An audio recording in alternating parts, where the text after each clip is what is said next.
What is up, world? What is up, world? What is up, world? You are in tune to the Cowboys Global Cast here at the FFSN Network. And listen, we just lost our fourth game at home and have literally got the brakes beat off of us three of those four times. Um, and maybe even four of those times that we've got the brakes beat off of us. But here's the thing. I mean, we lost the game to Detroit 47-9. No need to go over the stats. You know, it was a poor effort, even though we were injured, but it's the NFL.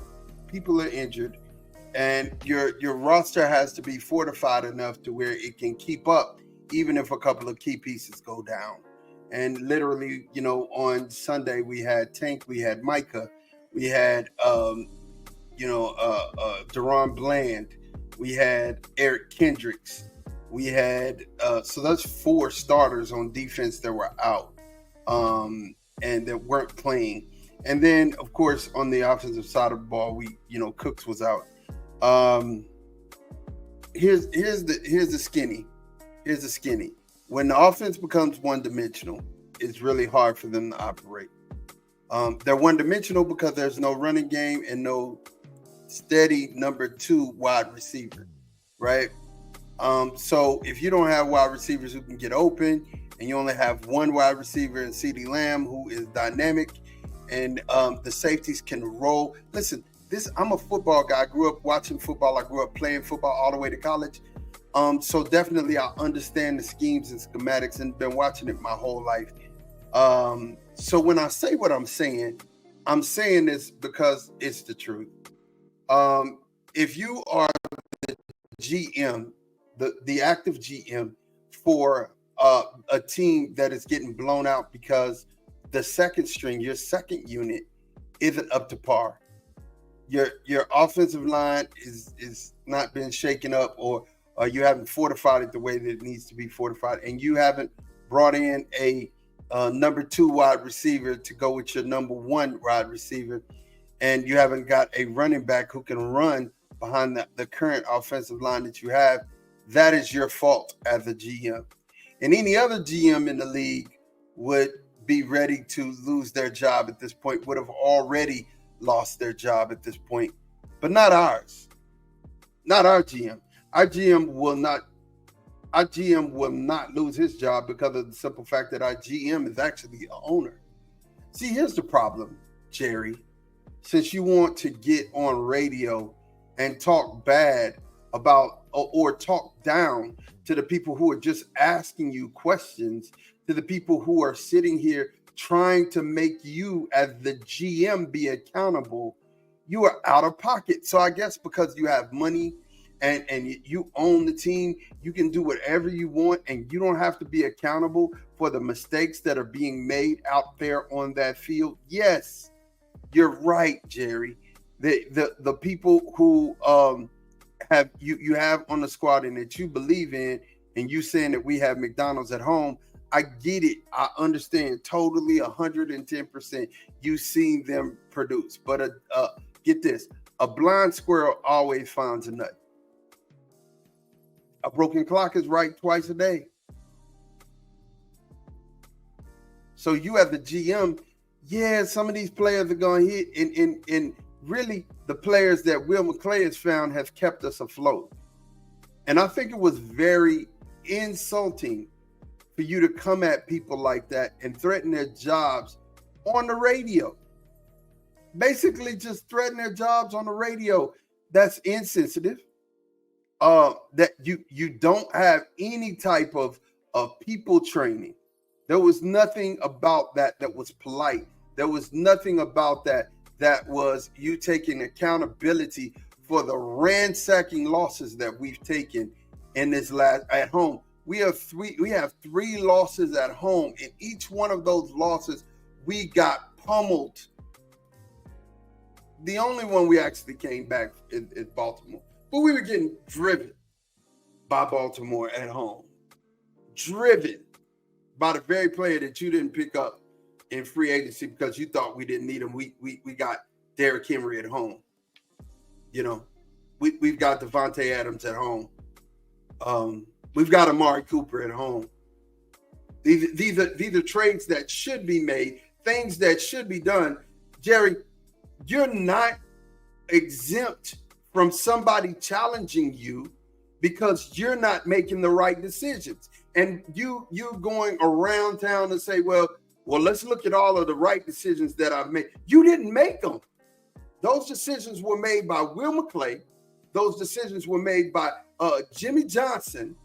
You haven't made a football decision worth a hill of beans in a while. A while, sir. And we can say, oh, well, we don't know. He might be in charge. No, Will McClay is in charge of scouting and finding these players and bringing them to us. He's the one. But as a GM, and a GM that would be scared of losing their job, they would get out there and make some decisions, make some things happen.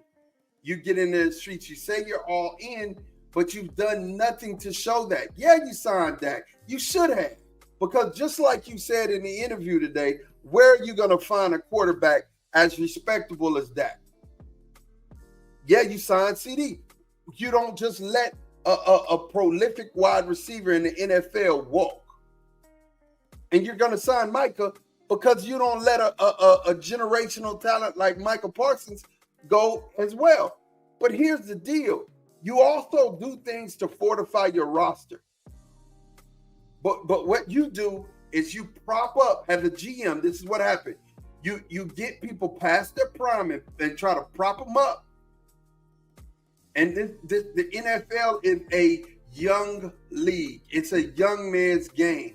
You can't win with an over the hill. Like you're getting people who are past their prime and trying to prop them up. And you're thinking, okay, well, the name will get us. We're going to, they've been a name in this league for 10 years. Yeah, they've been a name in this league 14 years. That 10-year period is where we're circling. You don't just go get some, unless it's Tom Brady, you're not just going to sign somebody who just because their name and it's going to make your brand any better. But maybe that's the problem. Maybe you're just so good at making money that you don't care about the product that you put on the field, but it's obvious that you did, and you do, because you would not have taken that type of language. You would not have went at these men the way you went at them, and you would understand that as Cowboy creators, as a Cowboy fan, we are tired. You have created us a mausoleum in AT&T Stadium. We get a chance to go see dead activity that's leading nowhere. And Jerry, we're tired, man. You're the problem. Step away. Hire somebody who's going to make aggressive GM decisions because they're scared that they're going to lose their job. You're not scared you're going to lose yours because you know it's you. Who's going to fire you? Except you.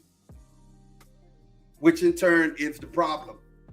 Because if there was someone who was scared of losing their job, they would coach, make decisions, play at a cap to where they know if they don't produce, they're going to lose it. Now, Cowboy fans, I want you guys to be encouraged. We should still win 10 games. We should still win 10 games. I'm not sure of that. Be encouraged about that. We'll have another winning season. We probably won't do nothing in the playoffs. I mean, the way that it's trending, this could all turn around tomorrow. We could get healthy and go on a heater and win it all. I don't foresee that happening because right now, the person that's the problem is not trying to fix anything.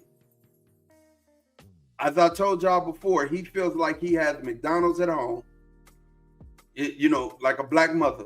You got McDonald's at home. No, you don't. Do the buns got seeds on them? Is the special sauce there? Do you got crispy lettuce? No, mama, you got this greasy burger that we putting on some wheat bread with some mayonnaise and a stick of government cheese on it that won't even melt. but we got McDonald's at home though. I like the players that I have. Yeah, I like them too. But that don't mean that they're playing good football. And then again, I can't take the onus off of Mike McCarthy and our offensive playbooks. You're running all these stop routes, and you don't have stop route receivers. You got go route receivers. You got people who can outright run and outrun the defense. Why not put them in motion? Why not run some plays where they're crossing the field? Why not run some plays where they're in motion and just, come back the other way? I don't understand your lack of creativity in the offense. But I think that we could actually overcome that if you had a second wide receiver. We could actually overcome that if we had another. You're not explaining why we went out and signed Dalvin Cook and he's just sitting on the bench, not getting an opportunity. I don't understand it. Again, Jerry, you can't just hide behind you, Jerry Jones. If you're going to be a GM, you've got to take accountability for the things that you've done and not done. Just is what it is. Your money does not exempt you from taking accountability for the things that you need to take accountability for. All you just showed us today is that you're a bully, and you're going to bully anybody who challenges you. And as a Cowboy fan, as a Cowboy creator, as somebody who has loved this brand long before you put your hands on it, you're ruining it. You've run it into the ground. And I hate to say, and I don't hate to say it because I said it earlier, but as a person and as a owner, you're great. As a businessman, you're great. But I have more respect for Al Davis than I have for you at this point. Because at this point, in this place in the game, football has passed you by. And instead of getting out of the way of football operations and just running the team, you want to hold on because you want to be known for football. You said it in the interview. I want to be known for football. You're not going to be known for football outside of the fact that we're going to know what you didn't do. And we're going to be like, this is what we could have had. This is what we should have had. Jimmy was the one who introduced this franchise to winning again.